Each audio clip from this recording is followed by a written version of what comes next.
सर्वभूत स्थितं जो मां भजति कत्वमास्थितः सर्वथा वर्तमानोऽपि स योगी मयि वर्तते।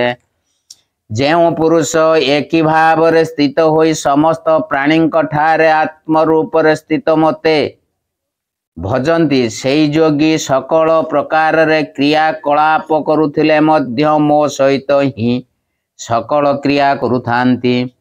एक भाव स्थित हेबा कौन सर्वदा और सर्वत्र निजर एकमात्र इष्टदेव भगवान को ध्यान करू करू साधक निजर भिन्न स्थिति को संपूर्ण रूपे भूली जाई एते तन्मय हो जाती जे तांको ज्ञान रे भगवान छड़ा आउ किछि रहे नाही। भगवत प्राप्ति रूपक ए परिस्थिति को भगवान ठारे एक भाव स्थित हेबा कहती। सबु प्राणी ठारे अवस्थित भगवान को भजिबा कहले कौन बुझा जाए। जेपरी बाष्प मेघ कुहुड़ी जलबिंदु और तुषार आदि सबुरे जल ही भरी होई रहिछि सेहीपरि सकल चराचर विश्व एक भगवान ही परिपूर्ण होई रहिछन्ति। एपरि जानिबा ओ प्रत्यक्ष देखिबा ही समस्त प्राणी मध्य अवस्थित भगवान को भजिबा। एपरि भजन करुथिबा पुरुषं को भगवान सर्वोत्तम महात्मा बोली कहउछन्ति। सेई योगी सकल प्रकार रे क्रियाकलाप करुथिले मध्य मो सहित ही सबु किछि करुथांती।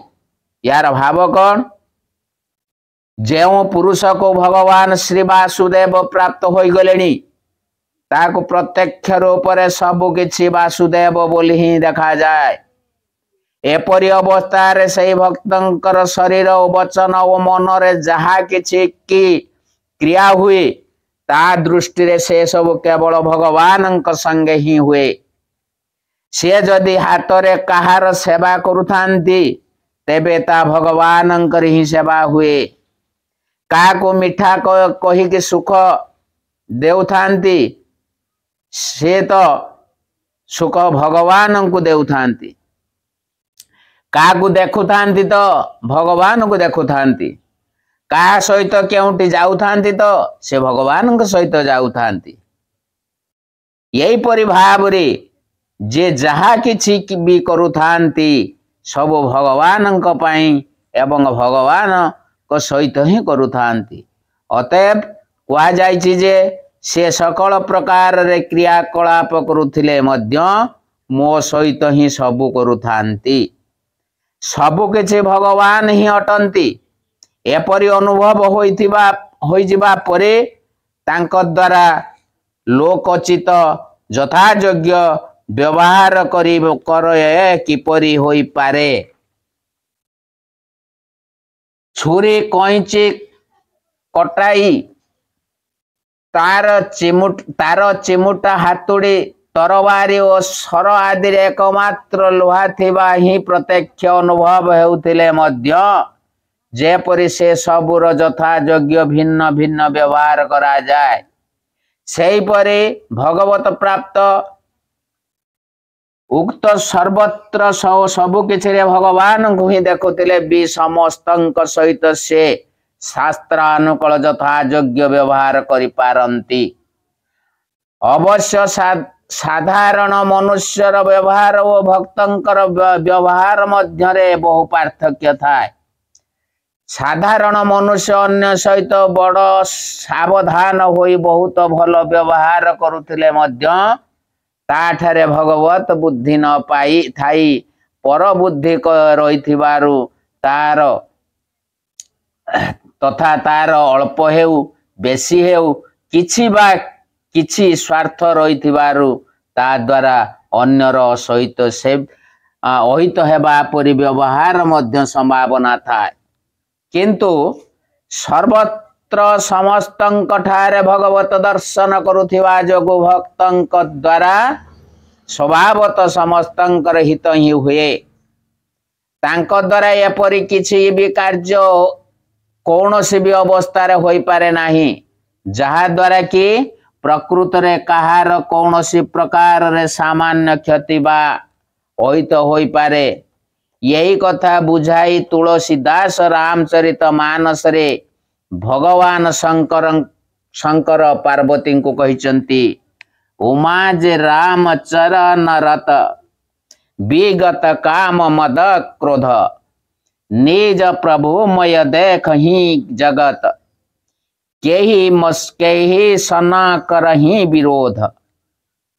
अर्थात उमा जी रामचरण होई थांती रत काम क्रोध मद ठारू होई न विरत से तो निज प्रभुमय देखंती जगत से किंपा होइबे कहा तुले कलिरत। एठारे सकल प्रकार रे क्रिया करुथिले मध्य आदि वाक्यर अर्थ जदि से भल मंद पाप पुण्य सबु किछि करी मध्य मो सहित ही करुथांती बोली धरा जाए तेबे आपत्ति कौन।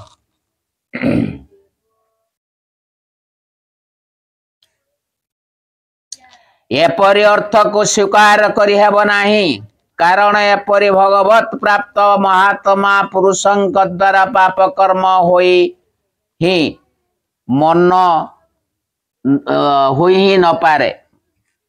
भगवान स्पष्ट कहिसंती जे महापापी काम ही समस्तंक अर्थर मूल कारण ओ ए कामनार उत्पत्ति आसक्तिर हुए एवं परमात्मा का साक्षात्कार हो जिबा परे ए रस रूपी आसक्ति सर्वथा लोप हो जाए। एपरि अवस्था रे भगवत प्राप्त पुरुषंक द्वारा निषिद्ध कर्म हेबा कदापि संभव नुहे। या छड़ा भगवानंकर जेउ वचन यथा श्रेष्ठ पुरुष ज्ञानी जेपरि आचरण करती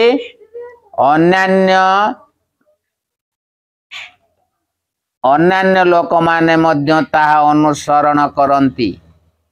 या द्वारा ज्ञानी ऊपर स्वाभाविक ही एक दायित्व आसी थाए। यही कारण मध्य तांको द्वारा पाप कर्म हेबा संभव नुहे। एपरि भाव रे भक्ति जोग द्वारा भगवान को पाइथिबा पुरुषंक महत्व प्रतिपादन करि सारी वर्तमान सांख्य जोग द्वारा परमात्मा को पाउथिबा पुरुषंक समत्व दर्शन और महत्वर प्रतिपादन करुछन्ति। ओम नमः भगवते वासुदेवाय ओम परमात्मने नमः। ओम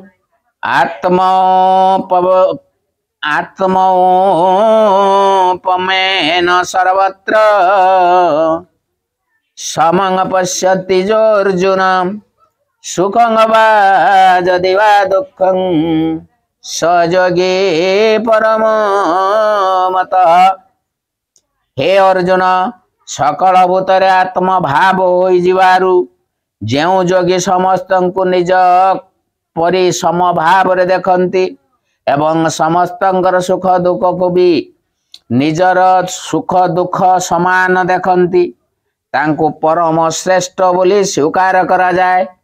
समस्त भूत को निज परि समभाव रे देखिबा कोन मनुष्य जेपरि निजर समस्त अंगरे निज आत्मा को समभाव रे देखे सेही परि ही समस्त चराचर संसार रे आत्म भाव को रखी समस्त प्राणी को निज परि देखिबा ही समस्त भूतों को समभाव रे देखिबा।